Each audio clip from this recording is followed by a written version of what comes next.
Welcome to the Awakening Together channel here on YouTube. We're so glad you found us. This video is a part of a mini-series at Awakening Together, a non-dual community based on awakening to the one true self. The speaker today is Akilesh Ayyar, and his website is siftingtothetruth.com. He shares on the powerful technique of self-inquiry in this video. We hope you enjoy this teaching and will visit us in our sanctuary online at awakening-together.org. On the main menu bar, look for Online Sanctuary. Then in the drop-down menu, look for Enter the Sanctuary. There's a clickable link right there for you. Hope to see you in the sanctuary. Perfect. Great. Thanks so much, Diana. I really appreciate the introduction as always. And I will have to clarify one small point, actually. Donations to me, unfortunately, are not tax deductible, at least on my website, sadly. That's just... If they do it through us, it is. Oh, okay. Yes. Got it. Okay. Which is super awesome. Okay, great. Perfect. I didn't realize that. So, okay, great. So, welcome everybody again to the second of this three-part series. And for those of you who were here last time, you recall I was discussing the method of self-inquiry, and today I'll be discussing, the sort of flip side of that coin, which is what I call surrender. So just a little brief, quick overview again. What are we trying to do here? This is a set of teachings based on a contemporary reinterpretation of the teachings of Ramana Maharishi, a great South Indian sage in the 20th century. And he himself is distilling the tradition of Advaita Vedanta, which is, very ancient Hindu tradition that leads one to the truth of our non-dual nature, meaning what? Meaning essentially that in a nutshell, there is what I call the egoic illusion, which is that we are thinking, doing, experiencing people. And from that egoic illusion come all the existential worries and, you might say profound suffering of life. That illusion, this tradition, and not just this tradition, but other traditions, say as well, can be penetrated through a certain kind of spiritual work. And so Ramana Maharishi has sort of distilled the teachings of Advaita Vedanta into two methods, basically. This is, of course, my interpretation of those two methods. The first was called self-inquiry, which is a kind of steady turning of the mind towards the sense of I. And so I covered that last week briefly. You can go back and look at the recording if you aren't familiar. But this week, I want to talk mainly about the other method that he talks about, and that's called surrender. So I explain this method, and so I'm talking about these sort of methods, not because they're the only parts of the spiritual search. Actually, I think the spiritual search has some other aspects to it, depending on where you are. There is, and different people need these in different degrees, but I basically consider them there to be three basic aspects to it. There is, to some degree, an intellectual framework that's required. Different people need different amounts of this framework. There is a sense of emotional stability and quietness of mind that's required. Not a perfectly quiet mind, just quiet enough to permit you to do the practice. And that is a different amount for different people. These are two aspects that are sort of the foundations. And different people need different amounts of work at those levels. But the sort of what I call sort of the tip of the spear of the spiritual search, and they are sufficient unto themselves if you have the motivation to practice them, are self-inquiry and surrender. And the idea behind these practices is to steadily cut away at the outgoing tendencies of the mind, that seek desire and fear, that seek to satisfy desire or to avoid feared things out in the world, and to find inner peace through inner contemplation. And when that process of turning inward becomes strong enough and the outer attachments become weak enough, then the egoic illusion, which is based on this sort of whirling tendency of the mind. It's an illusion created by the movement of thought, basically. Once that attachment's weak enough, that movement becomes slow enough that something then shines through that illusion.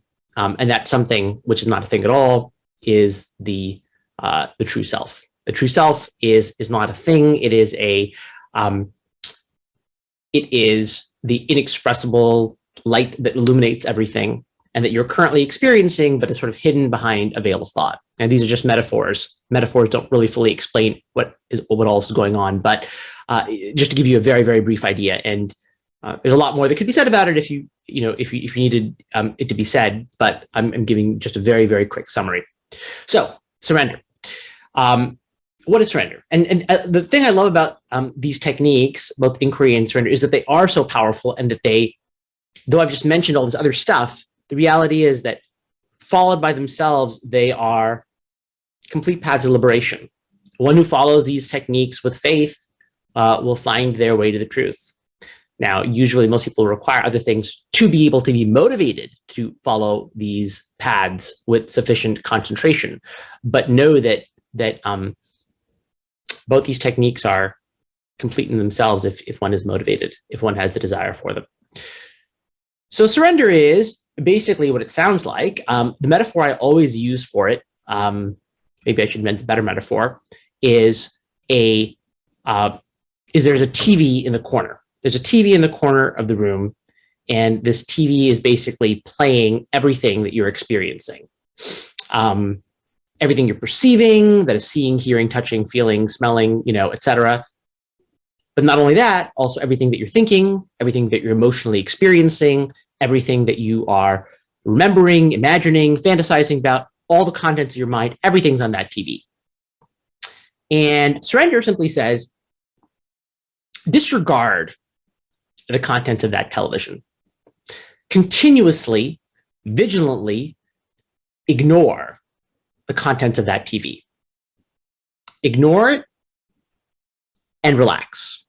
Now, I'm going to explain these two pieces. When I say ignore, first of all, I should add a proviso, which is ignore everything on the TV except the practice.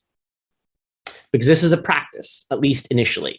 So this is a practice in which we are engaged in being continuously vigilant, continuously noticing that there is experience going on and that it's trying to draw us into believing that it's real. And all we have to do is remember, essentially, that it is experience and that it isn't real. But this process is a continuous remembering and re-remembering and re-remembering. So it's a continuous process of refocusing. And then in terms of the relaxation piece, to break into two pieces, the reality is that they're really the same thing. I'm just describing them in two slightly separate ways because it can be helpful for people. But we're ignoring everything. And when I say ignoring everything, I mean, we do not have to actually alter anything on the TV. We do not have to turn the television off. It can be there in the background in some sense. But our foreground attention should be realizing that this is just an experience, not to allow it to sort of dominate our attention, not to get completely sucked into it. That's what I mean by ignore. Just like when you ignore a TV, you don't expect to turn the TV off, right, by ignoring it. You're not trying to change a channel. You're not saying anything about it is good or bad. You're neither accepting nor rejecting it. You don't have to say everything is wonderful in life. None of those things have to happen. You don't have to notice all the details of the TV. You're just ignoring it, right? It's going on, and you're trying not to pay attention to it. The relaxation piece of this is not about a feeling of being relaxed. A feeling of being relaxed would be on the TV. The relaxation piece of it is with respect to what feels like your willpower. What feels like your willpower. When it feels like I have to exert my personal decisional effort to make something happen. That is what I would call our willpower. And so the idea behind surrender is you refrain from using your willpower on anything except the practice. So that, if you actually practice it, turns out to be exactly the same as ignoring it, actually, because when you ignore an experience, meaning that you treat it as unreal, it's never going to be the case that you would use your willpower on it. And conversely, if you are drawn into something and use your willpower on it, then you haven't ignored it. So actually, as I say, these two pieces, which are ignore and relax, are really, sides of a coin. But I break them up because it can be helpful sometimes to hear it in two different ways. So, so what I'd like to do is I'd like to invite you all to try this right now. And just like with self-inquiry, the idea behind surrender is this is a practice which for the spiritual aspirant is to be attempted not just for a half an hour while sitting or an hour or even 2 hours, but at every waking moment. It's to be done as the continuous activity that takes up all your attention. And the idea is that you are not the doer of your mind and body's actions. So of course, what's going to inevitably come up is, well, how am I going to accomplish all the things in life that I need to accomplish? Well, the answer is you're not the one accomplishing them. That's the case right now. And we can go into detail about why that's the case, but that is the egoic illusion. And so the surrender is trying to detach you from that illusion. That illusion is part of the TV, actually. So surrender is trying to simply say, look, if you have sufficient faith, which, in a way you're trying to build up through this very process, ignore and relax, ignore and relax, ignore and relax. That very process is sufficient. This is one of the most ancient practices, incredibly simple, incredibly powerful, and done with intensity. It is sufficient to bring about liberation. So what I want to do is I want to invite you all to actually try it right now. I suggest keeping your eyes open while you do it, because it is more exportable to real life in this way. And I'm going to set a timer for just 3 minutes. And what I'm going to invite you all to do is just try it. Keep your eyes open, and whatever comes about in your mind, just ignore it and relax. And keep being aware over and over and over again, every second, that another experience is coming about, because there's always something that you're experiencing, and you are continuously trying to remind yourself, basically, to be aware of that fact, and therefore not to be drawn into it. And so let's try for 3 minutes, and then I'm going to ask you for your experiences, and we'll discuss, and then we'll do it again and again, hopefully, and we'll deal with questions and answers along the way. So this is very similar to the structure of last week. So I'm going to set a timer for 3 minutes right now. And all right, here goes.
All right. So I'm going to ask anyone who wants to share their experiences of it. And I guess you can do that by hitting the reactions button, I think, and raising your hand. Is that right? No, the participants button.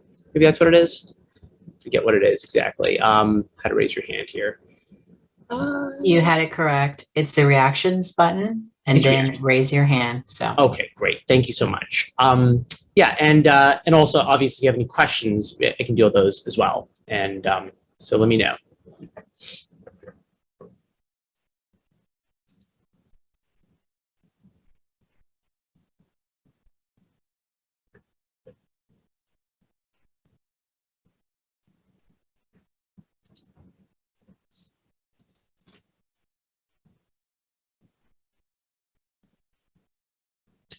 All right, I think Ruby, I see your hand raised. Want to go ahead and let me know what your experience was like?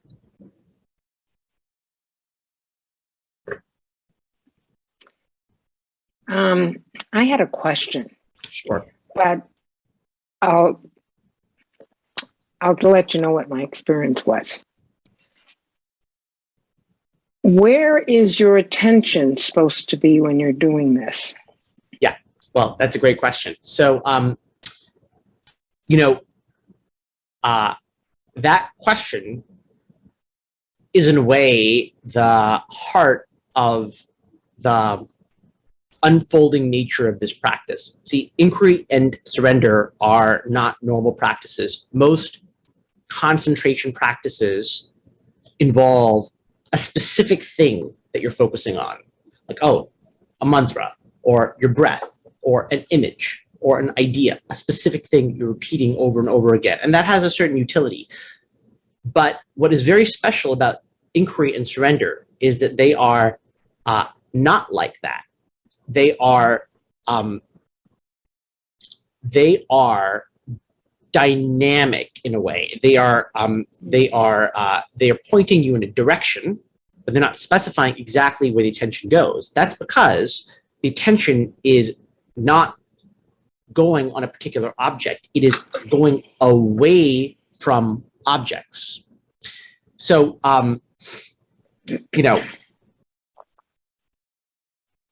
when you ignore, I'm going to give you a couple different other answers to this question. So one way of looking at that question is, when this arises, like, where's my attention supposed to be? This very question is a thought to be ignored. That's one answer. Okay. Second answer I'll give you is, surrender and self-inquiry are parallel and opposite sides of a coin. So in self-inquiry, what happens is you're looking for yourself, you as a center of awareness. As you do that, various objects seem to appear, and those objects can't be used, so you have to keep what? Ignoring them.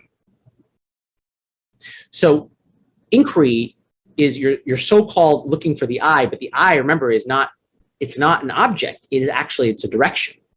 And so in the same way, you could argue with surrender, what you could say, which is true, is that you are focusing your attention on yourself, actually. When you ignore the objects, your attention only has one place to go, which is the subject. But the subject is not a thing, as we know from inquiry. It's, as soon as you get to it, it's another.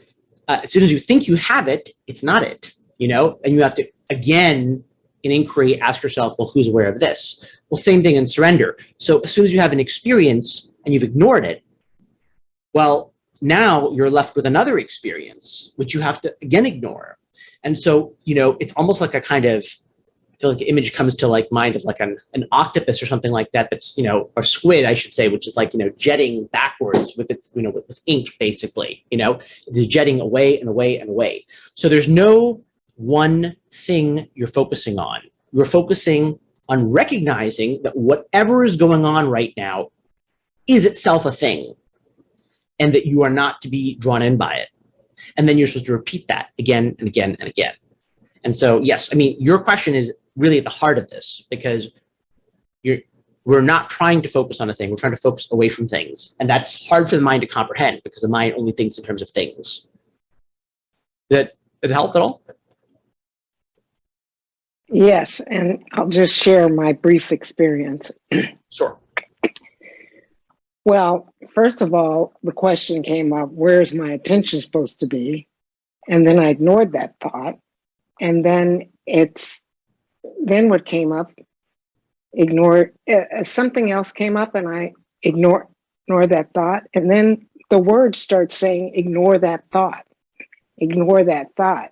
And so I started ignoring that thought. And then what happened, I had brief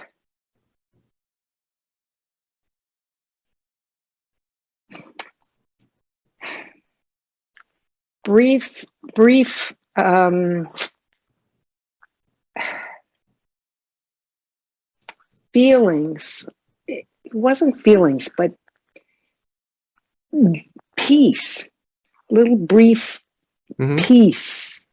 I don't know. And, feelings, it was, I don't know, but it was peace. It was like peace, but it wasn't words because everything else is kind of like thoughts and words and stuff like that.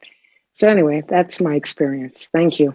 Absolutely. So look, I mean, in that very brief span of time, it's exactly right. You experienced a bit of peace, which is perfect. So it's immediately already revealing in just 3 minutes, right? How this is beneath the word stream, there's peace. Now, what I would then immediately say is we can't stop there because the peace that comes and goes is still thought. So, what we'd want to do is as soon as you encounter that, ignore it. This too is a thought. But nevertheless, but this is the basic, that even in 3 minutes, you've seen the basic movement, which is away from thought. And as you move away from thought, or at least quote unquote grosser verbal thought, you get to realms of deeper peace. And that peace, which is very pleasant, is important because it basically it's the honey that draws the mind towards it, and away from the other usual ways of gaining happiness and peace from the outer world, which are much more unreliable and more effortful. And so, I mean, I think you've seen it perfectly, actually. And it's this very simple movement. You just continuously do this. That's it.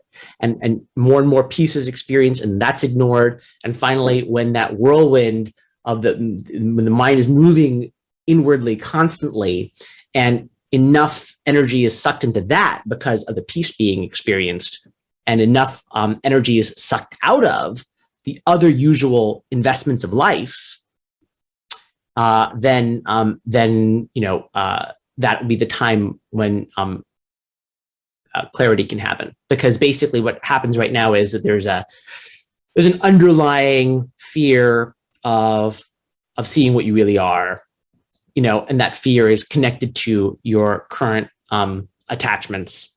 Those attachments have to be robbed of their energy, and the only way to do it is to start experiencing the peace that is available through inner contemplation of this kind we're doing right now. So thank you very much, Ruby, for a very insightful question and your experience, which also encapsulates really well what's going on, I think. Anyone else have anything you'd like to share or questions? I have a question. Sorry, who's talking right now? Sorry. Sina. Oh, there. Hi. So you just said something profound that I never have heard before, ever. So I was hoping you could dive a little deeper.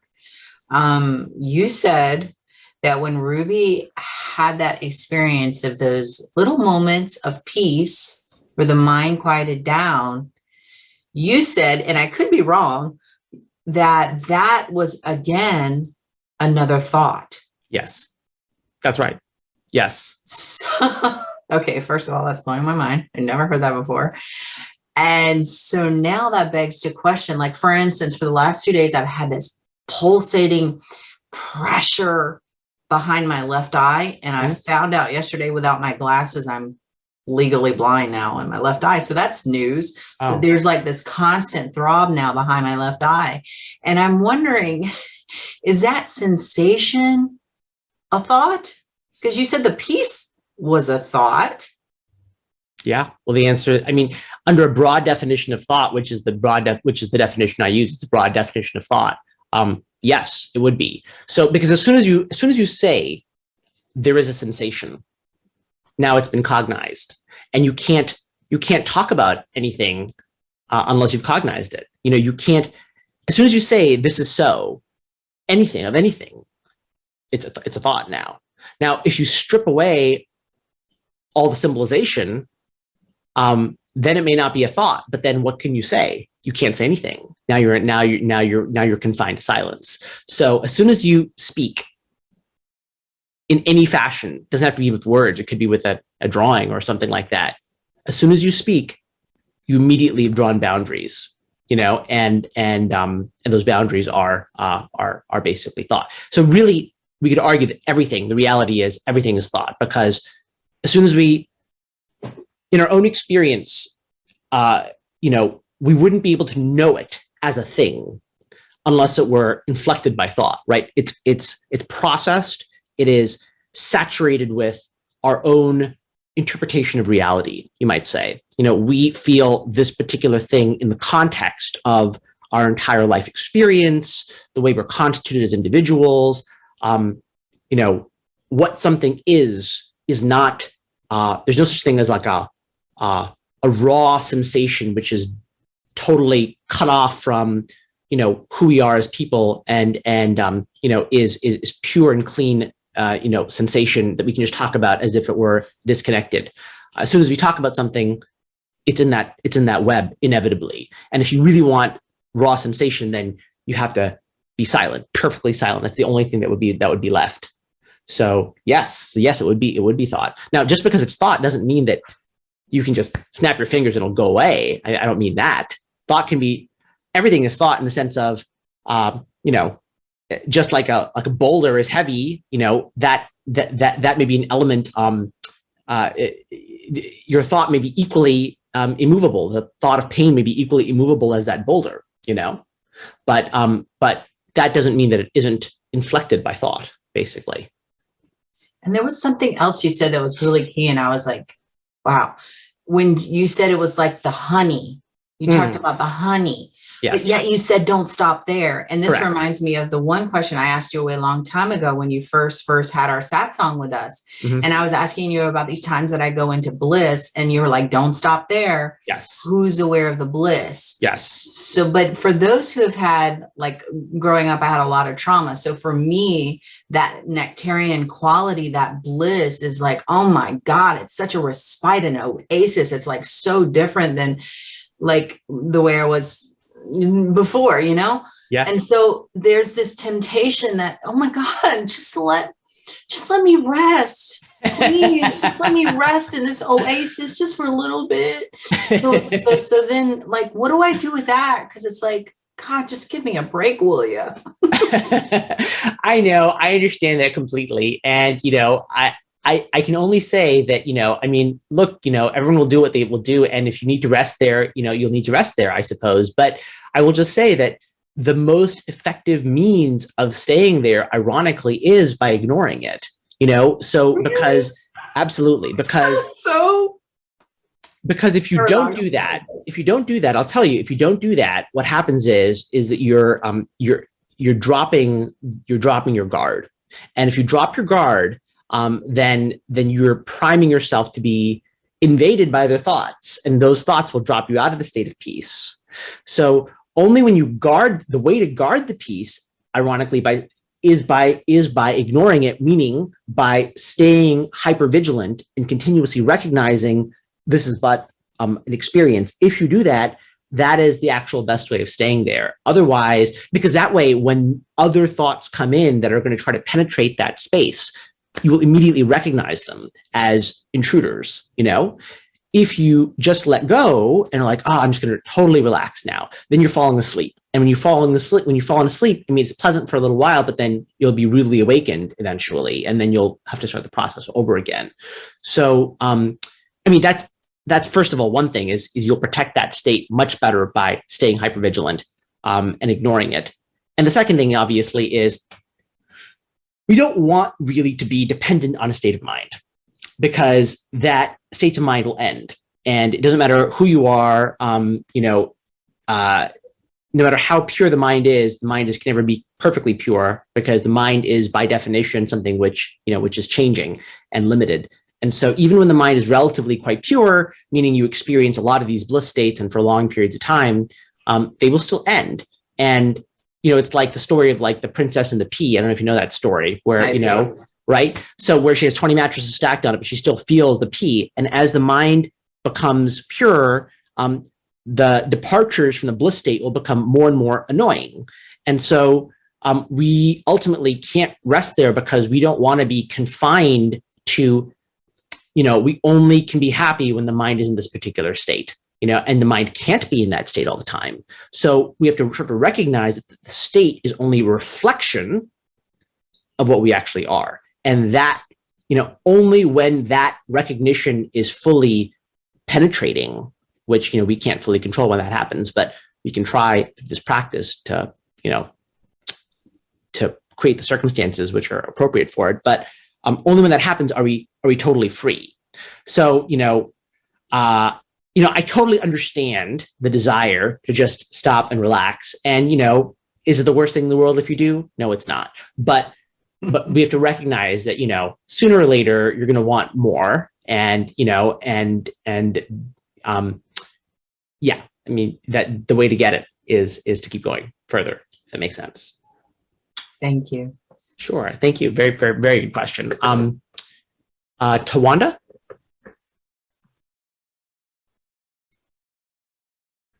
Hi, Akilar. Hi there. I'm not sure if I experienced what you were just explaining to Sina, but I felt the only way to make it through the 3 minutes was to keep my observation throughout the room. When I felt, I would look at something, and when I felt a thought coming, I'd move to something else. And I just moved around from object to object to object. And then, after a period of time, I heard a thought that I'm tired of chasing you. And I got really sleepy. And I let out a big yawn. And I was thinking, oh my God, it's 3 minutes up. And then I heard no. And so I started doing it again. And the thought went away, and then the time was up. So I'm not exactly sure if this is what you're explaining or not. Well, okay. So look, it's a great question. Again, I think what your situation is showing is that it's showing the way that these practices evolve, right? So essentially what you're saying, if I'm not mistaken, is the way you sort of kept yourself aware was by moving from object to object to object in the room. And that's totally fine as an initial way to go about things. I think if you kept doing the practice, eventually you would find that might not be necessary for you to do. There might be other ways you could just sort of recognize the fact that all this is just an experience. Sort of in the same way, if I'm going to use an analogy, it'd sort of be like, again, if you're like, if you were like sitting in a, I don't know, on a beautiful mountainside, looking down at this gorgeous valley, right? You're sitting there, you're looking, right? And this also goes to saying this question about bliss states, right? And there'd be a tendency, let's say, to like zone out. You just zone out in the beauty of it. And imagine, then someone just tapped you on the shoulder and you're like, oh yeah, I'm here, right? So effectively what you want to be doing is tapping yourself on the shoulder continuously, like literally continuously tapping yourself on the shoulder, whether or not you're experiencing, a beautiful landscape or not. So I think what you're saying is, in order for you to do that just now, you quote unquote tap yourself on the shoulder by moving your attention from object to object. And I think that's totally fine initially. And I think what'll happen is, again, if you kept doing it, you would find over time, you would get subtler and subtler ways of doing it. Just sort of like, how people initially, just like, I use this analogy in one of my videos, how when a kid learns to play the piano initially, they might try like use their whole body, like, cause that's just, they don't have the coordination to figure out how to do it in either way. But eventually, it becomes more and more efficient. And eventually, they're just using their fingers, and they're just using the muscles in the fingers that are absolutely necessary, right? So they've gotten extremely efficient. And so in a similar way, when you do surrender or inquiry over time, initially, it starts out very like blocky and chunky, for many people. And that's totally okay, because that's just how it is at the start. Eventually, more and more and more efficient ways are found. And in the end, the reality is that it's all been happening completely effortlessly. That's the final truth of the matter. Then you talked about getting sleepy, which is also very interesting. So this is natural because you're putting mental effort in, and when you put mental effort into anything, sleepiness could be a natural outcome. And I could say one of two things to it. I think both are true, depending on your situation. One is, okay, if you feel sleepy, sometimes just go to sleep. It's not the worst thing in the world if you do. It's not a big deal. If you wanted to push it a bit further, you could say, and this is also true, depending on your level of motivation, sleepiness beyond the point of the natural amount of sleep that people require, let's say 7 to 9 hours a day, is a thought. And if you can, it would be best to ignore it. But if you can't, it's okay. Do what you can, basically. That's generally the rule for all of this anyway, is do what you can. And whatever you can do is enough, because that's all you can do. But yes, so, I think you experienced some really interesting points very quickly. Great, thank you. All right, so I think now let's do it again, and let's see what the response is a second time. So I'm going to set another timer for 3 minutes, and here we go.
All right.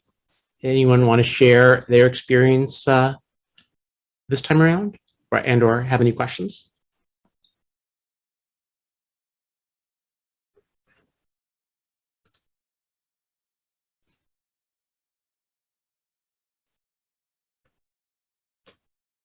Remember, you can use that reactions button, I guess, to raise your, oh, there we go. Hi, Yolanda and Glenn. Oh, I oh, okay. Oh, there we go. Okay. That was interesting. I guess I want to ask you, if you don't mind, what you mean by ignoring. My sensation was let's see, when thoughts would come, well, you know how you're in a boat and you're going through the water and the boat like parts the water and the ripples go out that way? That's kind of how I was experiencing. So the thought, and then my version of ignoring, I guess, and then it does this, and then I guess another thought, another thought would come, and then it did this, and I just kind of kept going that way. Does that make sense? Well, so when you say the boat parting the water, do you mean that when you ignore the thought in the way that you're describing, that the thought sort of like dropped away, or what do you mean by that exactly? Yeah, moved away, perhaps. Like I just keep getting this visual of it, dissipating. Sure, that can absolutely happen. Sure, absolutely. And so it doesn't have to happen that way, but it can happen that way. Absolutely. And so, I think sort of describing like when you ignore thought, what do I mean by ignoring? Again, what I mean is that you are recognizing that whatever is going on, that you're essentially it's an object of awareness and it's not reality, basically. Right. Yeah. And so, because we'll contrast that to forgetting yourself into an experience, right? When something engrosses you totally, now you've forgotten that it's not reality, or you've forgotten the fact that it's something of which you're aware, and so when you ignore it, what you're doing is you're keeping in mind that it's something of which you're aware, that it's not reality, that you're not getting, because essentially, it's as if there's something that's continuously trying to hypnotize you. It's gonna be like, oh yeah, this is a fact. It's trying to say this is the truth. What we're describing is the case. And when you keep in mind, you keep recognizing, no, this is not the case. This is not the case, right? Yeah. Essentially, and you refuse. Not that there are many opportunities to exert your willpower in this 3-minute practice session, but essentially, when you refuse to engage using what feels like your willpower, then you're ignoring it. But it sounds like you were doing it, basically.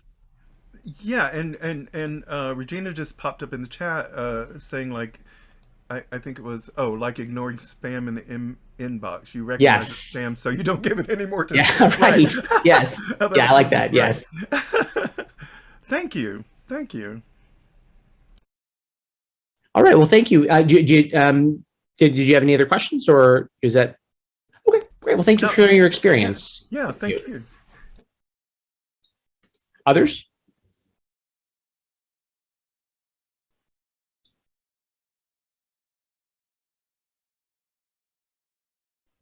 Inka?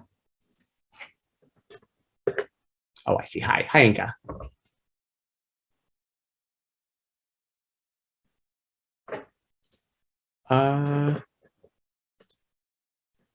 Did she just disappear? Oh, no, there we are. Okay, no. Hi. Yeah, somebody muted me. I don't know. Well, I muted myself. My question is, how is this different from awareness watching awareness? Okay, interesting question. So, I have to be honest, I mean, I've certainly heard of that technique before, but I think people describe what that means in different ways. You know, what I will generally say is sort of along the lines of inquiry is that when we say we're watching awareness, we shouldn't take it to mean that, how should I put it, that we've actually, what we think is awareness is an object, basically. So in other words, you can't actually choose to watch awareness, is what I'm getting at. You know, right. So just like an inquiry, if you were like, you're like, you know, because in inquiry, you're looking for the source of awareness, basically. If you think you've gotten it, you haven't gotten it. You've gotten a feeling or thought that you've mislabeled as the I. And so similarly, in surrender, you know, we can't be watching awareness because awareness is not an object. That what we're doing is we are ignoring, progressively ignoring. So we can't say, oh, I've ignored everything. I'm now thought free. That would be the same kind of mistake, basically, right? So we ignore, and then when we've ignored, well, whatever it is that remains now, or whatever it is that's newly come into our awareness, because awareness is constantly, the contents of awareness are constantly shifting, we again have to ignore it, and again have to ignore it, and again have to ignore it. So as long as we're cognizant that, you know, there's a constant process of shifting, and that we aren't... Right. I mean, in order for me to be in awareness, I have to let go of the thoughts, right? Yes. I mean, so it's again, like, you know, you have to continuously turn your attention away from the thoughts and not believe that you've ever gotten there. That's how I put it, right? You have to, it's a continuous movement. So if you're doing a continuous movement away from thought, however you want to describe it, then it's great. Okay. Yeah. Thank you. Thank you. Sure. Martha, I think you had a question.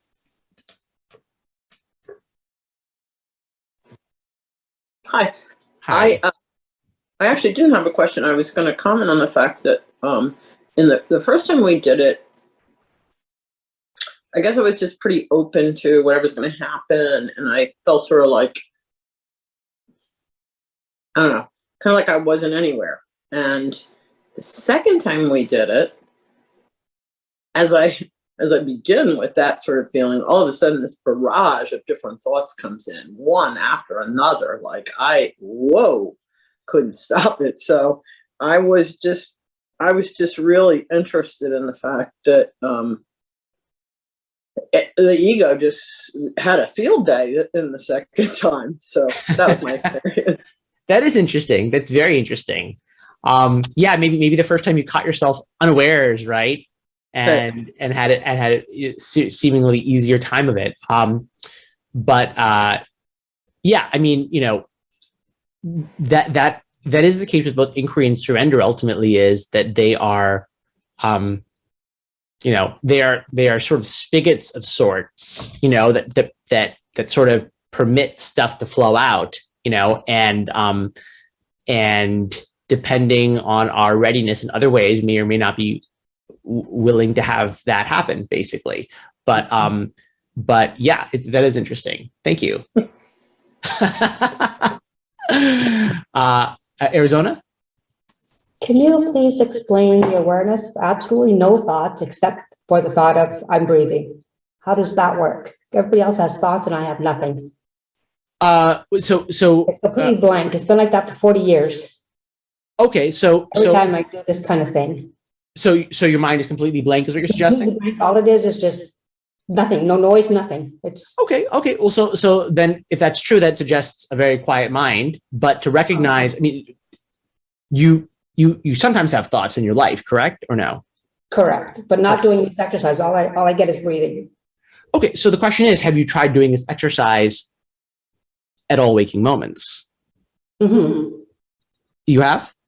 Mm-hmm. Because when I do anything like this, it always is clear. Well, so why don't nothing comes floating through ever? Well, so what if you just kept that going forever? Then eventually I'll fall asleep.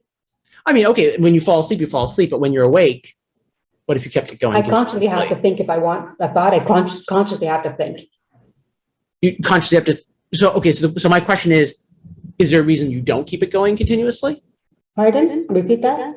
So what I'm asking is there a reason you don't keep it going continuously when you're awake?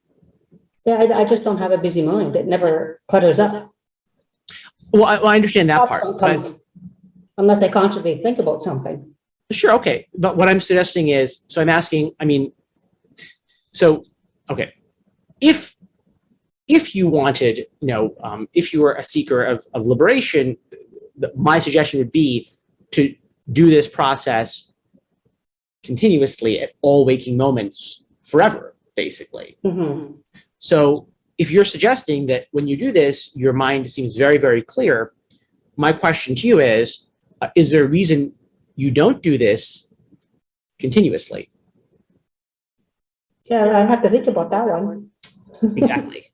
Precisely. So that would be what I would suggest you think about, because, you know, that's the question then. Because if it is clear at those times, then it should be relatively easy. So, you know, so why not try to do it every moment, every waking moment, every waking All moment, day. basically. All day, exactly. Okay, I will try that because the short little periods, it goes Yes, exactly. I know 3-minute periods in this artificial setting are quite different from doing it continuously all day. Absolutely. And they're just I'll take that challenge from you. great. Excellent. Well, I look forward to hearing, maybe you can tell me about it next week. If you're coming to the next session, I'd be very curious to hear. Okay, thank you. Let's see. Others. Ella? Ella, hi. Yeah, hi. I actually have to ask you, there are two methods now, self-inquiry we discussed last week and surrender today. And like, I'm just a beginner in both of them.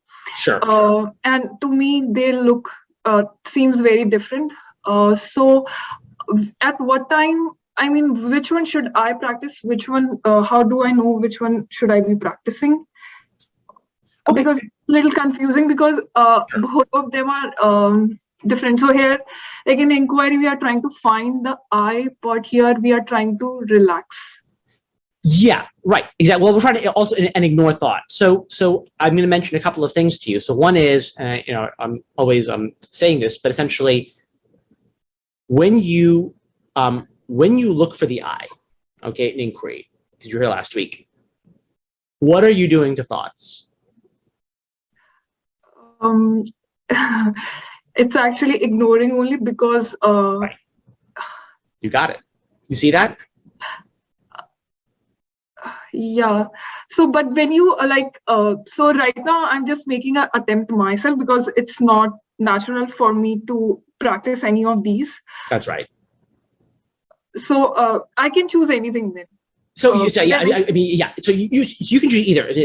But I just wanted to point out, you know, I understand it does feel different. That's why there are two different techniques, because some will appeal to others, you know, some more than others, and some will appeal to the same people at different times. So I always also tell people, you know, first of all, pick whichever one appeals to you.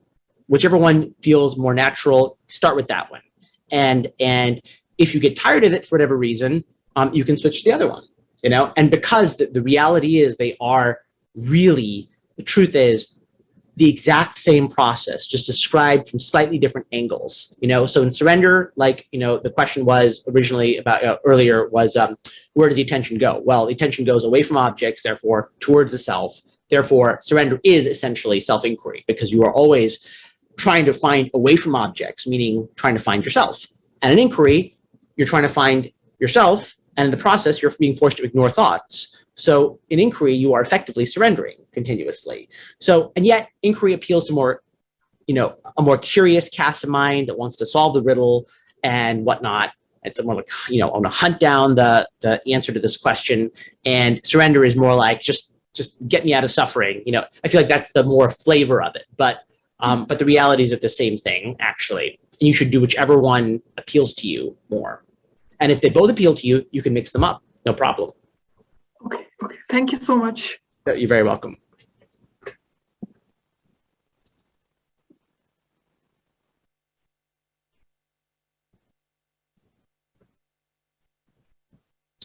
Anybody else?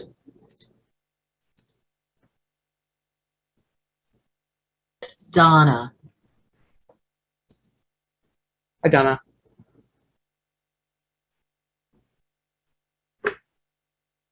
Oh, you're on mute still, I think. Just a quick question. The first time it flowed a lot more easily for me. The second time is a little more difficult. Its thoughts seem stickier, and I realized that I had a desire.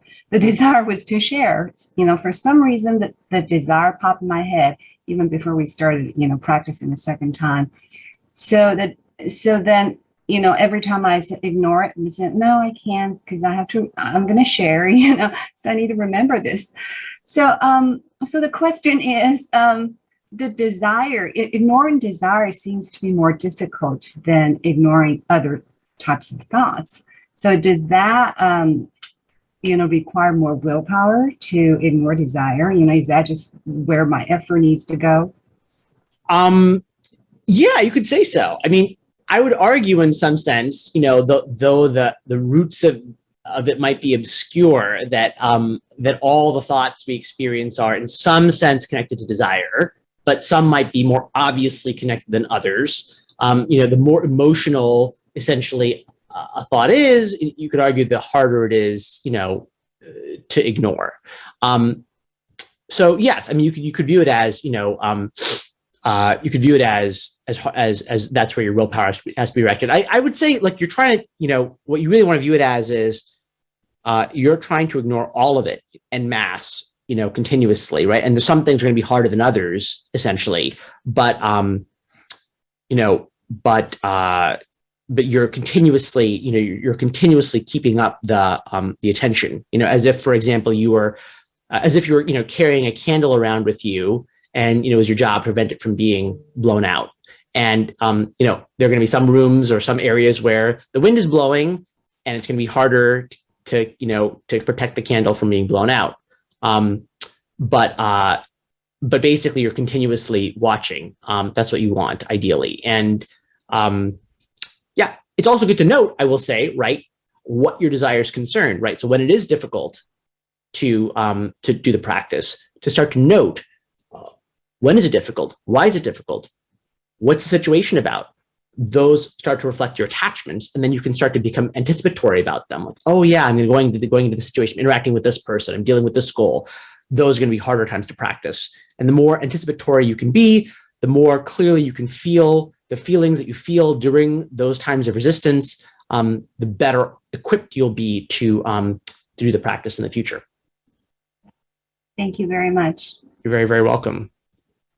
All right. Well, I think we might be out of time. I don't want to step on anyone else's toes here, but thank you all for coming. Really appreciate it. And we will do we'll do next Sunday the third and last of these sessions.